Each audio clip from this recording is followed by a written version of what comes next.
Jonathan Osorio on the BG show again. Again. This time for a Hennessy conversation. Yes. In person. How you been? Good, man. Thanks for having me, man. I'm excited to be back talking with you. Well, we're excited to have you. I mean, things have changed. Things have changed. In the last few months. A lot's happened. It's been amazing. Honestly, like truly blessed. Yeah, I mean, how does it feel walking around, the streets of Toronto, knowing that you're bringing this country back to the World Cup? It humbles you, really. It humbles you, and it's the world's biggest sporting event. So yeah, it's going to be amazing.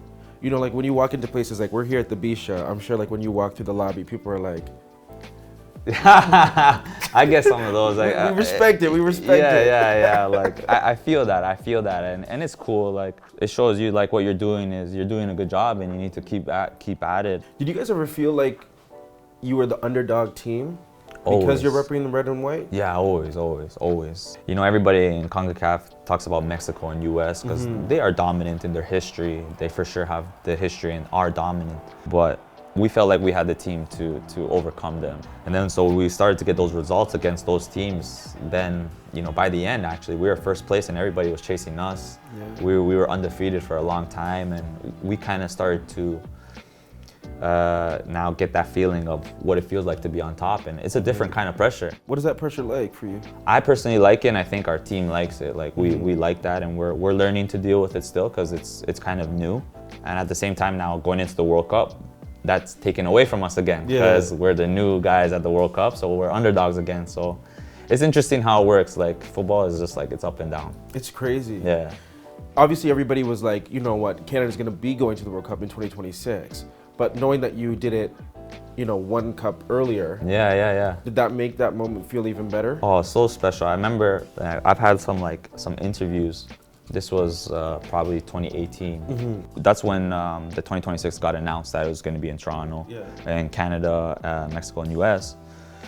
And so people would ask me like, oh, how's it going to feel playing, in front of your hometown in 2026? Probably every one of my teammates and staff probably answered the same way when they got the question. We're not talking about 2026. We're not even looking to that. We want to qualify for Qatar 2022. Right. So to qualify, I think is a huge achievement, and that's what we wanted to do. So yeah, we're super proud about that. How long have you been playing soccer? Professionally? No, not even professionally. Just my whole life. As soon as you were a baby, you were touching the ball. Yeah, as soon as I could walk. Yeah. I was playing because my parents are Colombian, and my father, in Colombia, football is the big sport, and you're a proud Colombian too. Proud. Yeah, you can say it to the camera. You don't have to be shy here, No, I'm proud, of course. I'm a proud Colombian, and people know that. And I think that's what makes our country so special. Like we have guys from so many different backgrounds, and I think finally what clicked was that we learned to embrace each other's backgrounds and bring it together and mesh it together. I think that was the diamond in the rough that we weren't really seeing in our team. And finally, this coach brought it out. He saw that as an advantage. That, yes, we're different in our ways, but really we're all the same. What does your family say now? Yeah, they're proud. They're proud. Like I remember, Are you the golden child? No, I don't like to say that. I have two brothers. Don't be so modest, my guy. Don't be modest. You're being modest. Are you the golden child? You have to be the golden child. I have two brothers. Yeah. I'm the golden child, I guess, in sports. Like, we all have our strengths and weaknesses. Like my youngest brother is doing really well in school. So depending on what you see as the golden child. First of three boys, you brought the family's name to the top of the top. No, super proud, super. Not me starting the drama for the Osorio home. Now my brother's gonna mess with me like, yo, come on, man. You gotta shout me out there. You can't just take all the love. Nah. I think for sure, my family is very proud of me, and I've represented our name, and honestly, my parents are getting interviewed now, around the city and everything. It's crazy. They're getting love. They're getting used to it. They're getting used to it. And you represent Brampton really well too. There's a lot of Brampton representation on the team. We have it's crazy. We have 7 guys coming out of Brampton alone, and that's crazy on a team. On a national team, that's not normal. But what do you say to the younger kids, who are playing soccer in Brampton right now, looking at what you've accomplished and what so many of your teammates have accomplished? Because when I look at you guys, I look at people who have never stopped, never settled. Yeah. And you guys are keep going. You're keeping go. You know, you keep going. You keep going. Like, what advice do you have for them? I would say to believe. The biggest thing for a soccer player in Canada, you gotta believe in yourself, because nobody else does, really. And I think that's starting to change. You think because we're a hockey nation? We're still a hockey nation, and that's changing too. Oh, well, look at him smiling.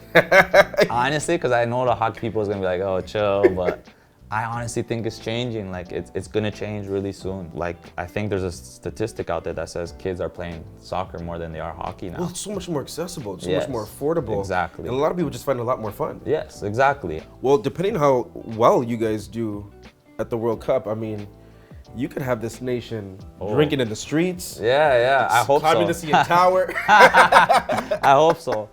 I mean, like, it's crazy because, like, this World Cup is actually in the winter. Yeah. So it's different. I don't know how that dynamic is gonna be in the city. Well, you know, like, like you said, like, usually people are repping, like, their country where they've immigrated from. Yes, exactly. So what do you have to say to people? Because you see the Italian flag, you see the Portuguese flag, you see all the Brazilian flag. What flag do you want to see now? Oh, I think I don't even have to say it. I think it's already happening. Like, they're gonna just do it. Like, people are already putting on the Canada shirt instead of their own country shirt. I know the Italians are gonna have our back, because I don't mean to give this hit to them, but they're not going to the World Cups. Ooh. They're not going to the World Cup. So I know we have their backs. I think that's good for us. Yeah. Like, now you can just cheer for Canada. So that's good. And also the Colombians, they're not going as either, so they can cheer for us. And neither are the Jamaicans. Yeah, so we have.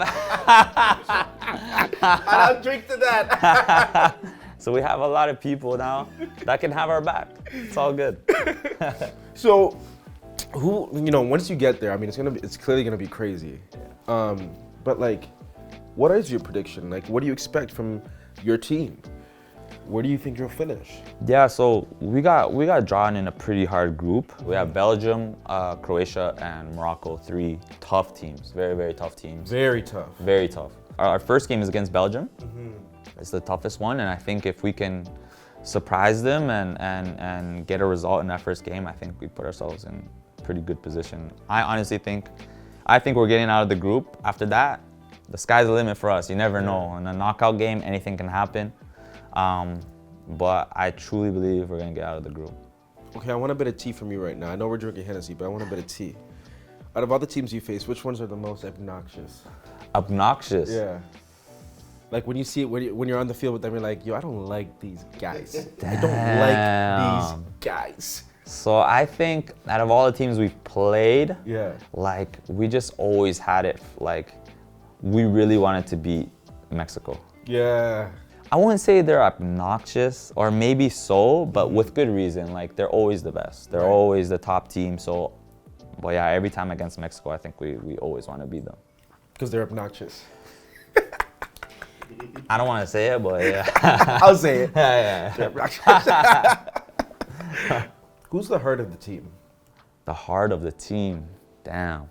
I'm going to say our captain. Thibaut Hutchinson, like, that's the OG, that's the GOAT, and he's the heart. Like, this guy is 38, 39 years old, and like, the way he plays is unbelievable. He's an example for everybody, and also from Brampton, of course. Sorry, gunshots. Whoa, forget. Whoa. Hold it together, beach. So yeah, he's got to be it. He's got to be it. What's one thing people don't know about you? One thing people wouldn't think about me is that, like, I have a wide range of music. Like, I listen. Country?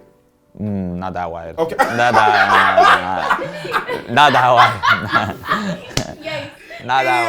wide. No, like this. Country's not for me, personally. My thing is reggaeton. Yeah, no, reggaeton, like Bad Bunny. I went to his concert the other day. It was sick. I know, you didn't give me the invite. Oh, don't do this to me. Don't do this to me. It's all good. You can make it up to me. Listen to our guy Drake a lot. Yeah. Actually, it's crazy. During this run, one of his tracks I was listening to, it's called Closer, like Closer to My Dreams. You know that track? Yeah. I think it's from Comeback Season. And it just resonated with me because we were close. We were close to getting to Qatar. I'ma do it because I know I put you through it. I know I put you through it, baby. And I just want you to sit around with your friends at a dinner table and say my baby's famous and I know it. Well, know that we're rooting for you here. The entire city, the entire country is rooting for you. Jamaica's rooting for you. Jamaicans. Just letting you know. And we just appreciate you. You know, if you guys win, you know, every game that you guys win, Yeah. FaceTime us. We'll go live with you. Okay. We want the celebration live. Yeah? Yeah, Okay, we want the okay. celebration live. I got you. All right. Jonathan, thanks for coming on the show, my I guy. appreciate you, man. Thank you.